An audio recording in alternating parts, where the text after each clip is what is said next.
They understand you, but you can't fully reach them. That's the paradox. A Sigma INFJ can read your emotions with precision, sense what you're not saying, and respond in a way that feels deeply aligned.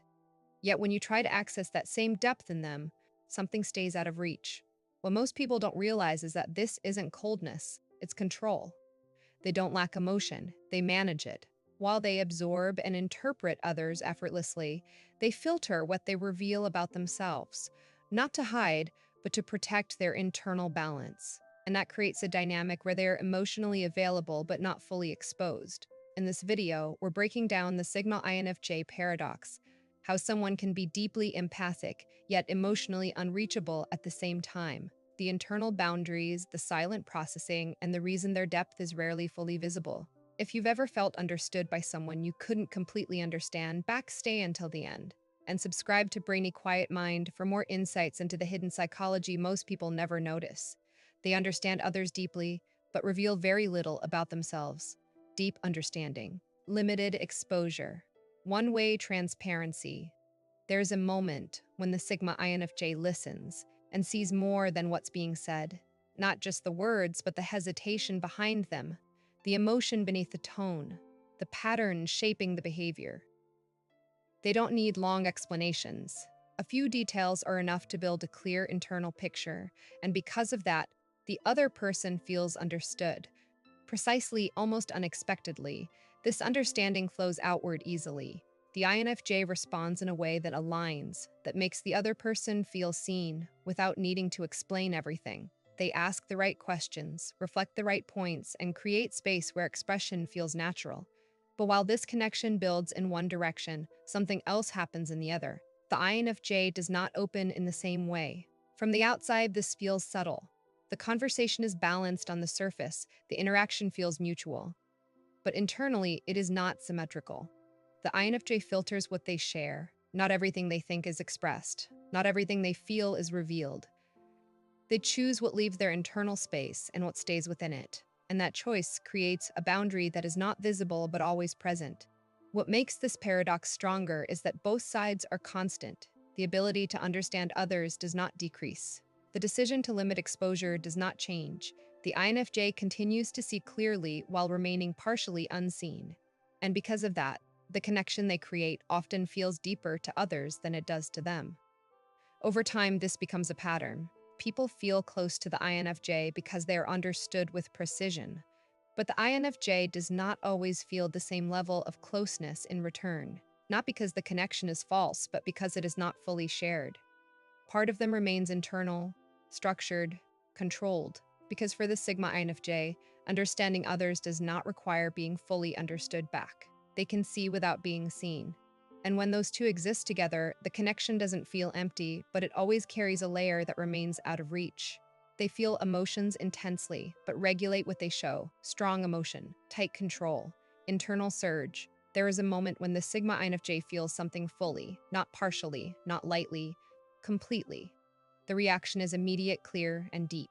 A word, a tone, a situation can trigger a response that carries layers of meaning at once. But what happens next is where the difference appears. The emotion doesn't move outward. This regulation is precise. The INFJ does not suppress the feeling. They contain it. They observe it as it happens, understand its source, and decide what part of it should be expressed, if any. The intensity remains internal, processed before it reaches the surface. And because of that, the external response does not reflect the full weight of what was felt. From the outside, this creates a contrast that is difficult to read. Others see calm, control, stability. The reaction appears measured, sometimes minimal, but internally, the experience is not minimal at all. It is layered, active, structured. And the difference between what is felt and what is shown becomes part of how the INFJ moves through situations. What makes this paradox stronger is that both elements are constant. The emotional depth does not decrease, and the control over expression does not weaken. The INFJ continues to feel intensely while choosing carefully what to reveal, and this creates a consistent gap between internal experience and external behavior. Over time, this becomes a pattern of self-regulation. The INFJ does not react automatically, even when the emotion is strong. They allow it to exist internally, process it, and then shape their response intentionally. And because of that, their presence remains steady, even when their internal state is not. Because for the Sigma INFJ, emotion is not something to display immediately. It is something to understand first, and when intensity is processed before expression, what others see is not the full emotion, it is the controlled version of it. They create strong connections but maintain internal distance, strong bond, quiet space, distance preserved. There is a moment when the Sigma INFJ connects with someone, and it feels immediate, not surface level, not casual, something deeper. They understand quickly, align naturally, and create a connection that feels real to the other person. The conversation flows, the interaction feels effortless, and the bond forms without forcing it. But while that connection builds externally, something remains untouched internally. The INFJ does not move fully into it. They stay aware, grounded, slightly removed from the intensity they helped create. Not disconnected, not absent, just not fully absorbed, and that internal distance stays consistent, even when the connection appears strong. From the outside, this can feel confusing. The connection is clear, the interaction feels deep, the understanding is present. But there is a limit that cannot be crossed easily. The INFJ shares enough to sustain the bond, but not everything. They engage fully in the moment, but not completely in themselves. And that difference creates a subtle boundary that is not obvious, but always there. What makes this paradox stronger is that both sides are genuine. The connection is real. The distance is also real. The INFJ does not fake engagement, but they do control how much of themselves is involved. And because of that, they can create depth without losing internal stability. Over time, this becomes a pattern. The INFJ builds meaningful connections but keeps a part of themselves outside of them. They do not merge completely with the interaction. They remain aware of where they are within it and where they are separate from it. Because for the Sigma INFJ, connection does not mean full immersion. It means alignment with boundaries. And when both exist at the same time, the bond feels strong. But there is always a layer that remains just beyond reach. They offer emotional clarity but keep their own complexity hidden, clear guidance. Complex interior. One side visible. There is a moment when the Sigma INFJ speaks and everything makes sense. They take something emotionally confusing and reduce it into something structured, understandable, almost simple. They explain what someone is feeling, why it's happening, what it leads to, and for the person listening, it feels like clarity they couldn't reach on their own. This clarity is not accidental. The INFJ has already processed the layers, emotion, pattern, intention, and translated them into something precise. They remove confusion, organize meaning, and present it in a way that can be understood immediately. But while they are doing this for others, something different happens with themselves. Their own emotional complexity remains internal. From the outside, this creates a contrast that is difficult to notice at first. The INFJ appears clear, grounded, able to explain emotional situations with precision.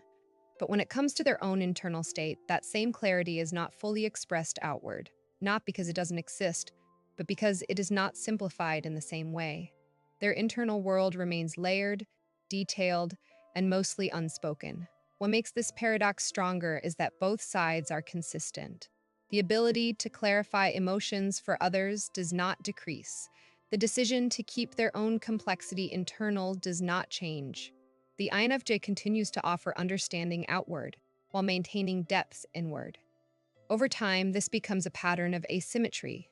Others receive clarity, but do not always see the complexity behind it. The INFJ becomes a source of understanding, but not fully understood in return, not because the connection is weak, but because their internal structure is not fully translated into something external. Because for the Sigma INFJ, clarity is something they provide, not something they always reveal about themselves. And when one side is simplified while the other remains complex, the interaction feels balanced, but never fully equal. They listen without judgment, but rarely open up fully in return. Open listening. No judgment. Limited disclosure. There is a moment when someone speaks to the Sigma INFJ and feels completely accepted. No interruption, no correction, no pressure to explain more than they're ready to. The INFJ creates a space where expression feels safe. And because of that, people go deeper than they expected. They share more, reveal more, trust more. This listening is intentional. The INFJ removes reaction from the interaction. They focus on understanding, not evaluating. They allow the other person to unfold at their own pace without adding friction. And that absence of judgment creates a rare dynamic, one where the other person feels seen without being exposed. From the outside, this appears balanced. One person speaks, the other listens. The connection builds naturally. But internally, it is not symmetrical. The INFJ does not move in the same direction. While they receive everything, they release selectively. Not everything they think, feel, or process is shared back, and that creates a boundary that is not visible but always present. What makes this paradox stronger is that both sides are consistent. The INFJ continues to listen openly, without judgment. At the same time, they continue to limit how much they reveal about themselves, not out of distrust, but out of control. They choose what to share, when to share it, and how much of it leaves their internal space. Over time, this becomes a pattern of one-way depth. Others feel understood, supported, fully heard. But the INFJ does not always experience the same level of exposure in return. The connection exists, but it is not equally shared. Because for the Sigma INFJ, listening does not require full openness. They can create depth for others without fully stepping into it themselves. And when those two exist together, the interaction feels complete. But something remains just beneath the surface, unspoken and intentionally kept that way. They absorb others' energy, but protect their own through boundaries. Energy absorbed, boundaries enforced, balance maintained. There is a moment when the Sigma INFJ enters a space and feels everything without being told. The mood, the tension, the subtle emotional shifts between people. It all registers instantly. They don't need explanation. The atmosphere itself is enough. And before any interaction begins, they are already aware of what exists within it. This absorption is not passive. It is active perception. The INFJ takes in emotional signals continuously. Not just what is expressed, but what is carried beneath it. But alongside that sensitivity, something else exists. A boundary. They do not allow everything they absorb to become part of them. They separate what is theirs from what is not. From the outside, this balance is difficult to see. The INFJ appears present, aware, connected to the environment. But internally, they are filtering constantly. What to engage with, what to ignore, what to hold at a distance. They don't disconnect from the energy around them, they manage their exposure to it. What makes this paradox stronger is that both processes are constant. The sensitivity does not decrease. The boundaries do not disappear. The INFJ continues to absorb deeply while protecting their internal state at the same time. And this creates a controlled interaction with the environment rather than a reactive one. Over time, this becomes a structured way of engaging. The INFJ does not shut down their awareness to stay balanced. They refine how much they allow in and how much they keep separate. And because of that, they can remain present without being overwhelmed. Because for the Sigma INFJ, sensitivity is not the problem. Lack of boundaries is. And when both awareness and protection exist together, they don't lose themselves in what they feel. They move through it without letting it take control. They can be warm and present, yet suddenly become distant, warm presence. Sudden distance, shift without warning. There is a moment when the Sigma INFJ is fully there, engaged, attentive, connected in a way that feels genuine. Their energy is open, their responses are aligned, and the interaction feels natural. But then something changes. Not visibly, not dramatically, just a shift. The warmth pulls back, the engagement reduces, and distance appears. This shift is not random. It is triggered by internal calibration. The INFJ senses when something crosses a line, not necessarily a clear boundary, but a subtle misalignment, too much emotional demand, a pattern that doesn't feel stable, a dynamic that begins to drain instead of align. And instead of reacting outwardly, they adjust inwardly first. The connection remains, but their involvement changes. From the outside, this feels unexpected. The interaction was consistent. The connection was building. Everything felt stable. And then the INFJ becomes less available, not absent, but reduced. Their responses shorten. Their presence becomes quieter. Their energy pulls inward. And because there is no obvious explanation, the shift feels sudden. What makes this paradox stronger is that both states are real. The warmth was genuine. The distance is also intentional. The INFJ does not fake engagement, and they do not disconnect without reason. They move between presence and distance based on internal balance, not external expectation. Over time, this becomes a pattern of regulation. The INFJ does not stay fully open in every situation. They adjust their level of presence depending on what the interaction requires and what it takes from them. And because of that, their engagement is not constant. It is controlled, because for the Sigma INFJ, connection is not about staying fully available at all times. It is about staying balanced within it. And when that balance shifts, their presence shifts with it, quietly but completely. They analyze emotions logically while still feeling them deeply, deep feeling, clear analysis, dual processing. There is a moment when the Sigma INFJ feels something strongly and at the same time begins to understand it. The emotion is present, real, immediate, but it is not left alone. It is observed, examined, broken down into its components. Why is this happening? What triggered it? What does it lead to? The feeling and the analysis exist at the same time. This dual process creates a different experience of emotion. The INFJ does not get lost in what they feel, but they do not disconnect from it either. They stay within it while understanding it. The intensity remains, but it is structured. The reaction is present, but it is interpreted before it becomes action. And because of that, the emotion becomes something that can be navigated, not something that controls them. From the outside, this can feel contradictory. The INFJ may appear calm, composed, controlled, even in situations that carry strong emotional weight. But internally, the emotion has not disappeared. It is active, just processed differently. The analysis creates distance without removing depth, and that distance changes how the emotion is expressed. What makes this paradox stronger is that both sides remain constant. The ability to feel deeply does not decrease. The need to understand those feelings does not disappear.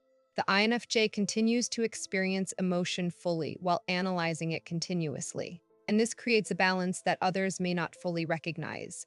Over time, this becomes a structured way of handling emotion. The INFJ does not react blindly, but they also do not ignore what they feel. They allow both processes to exist, the intensity and the interpretation, and move through the situation with both in place.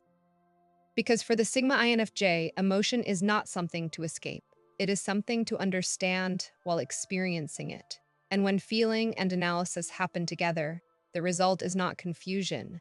It is controlled depth that does not lose clarity. They appear calm and controlled, even when internally overwhelmed, calm exterior. Internal overload. Control maintained. There is a moment when everything feels like too much, and nothing on the outside shows it. The Sigma INFJ can carry layers of pressure, emotion, and thought at the same time, yet their expression remains steady. Voice stable, reactions measured. No visible sign of the intensity happening beneath. This control is not automatic, it is deliberate. The INFJ recognizes the overload as it builds, but instead of letting it move outward, they contain it. They prioritize stability in the moment, choosing not to release everything at once. The internal state becomes something to manage, not something to display. And because of that, the outside remains consistent even when the inside is not. From the outside, this can feel misleading. Others may assume nothing is wrong, that everything is handled, that the INFJ is unaffected. But internally, the experience is different. The thoughts are active, the emotions are present, the pressure is real.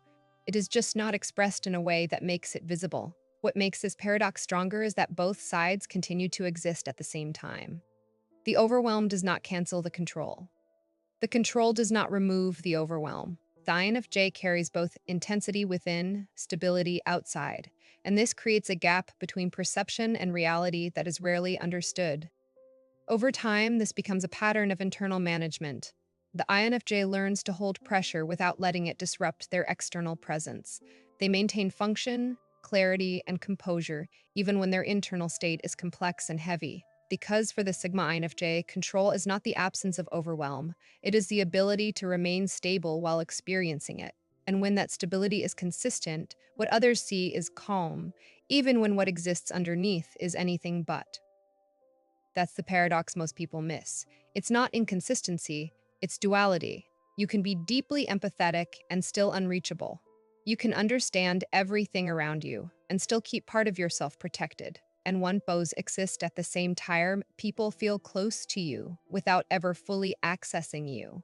If you've ever been told you're hard to read or you feel different, now you understand why.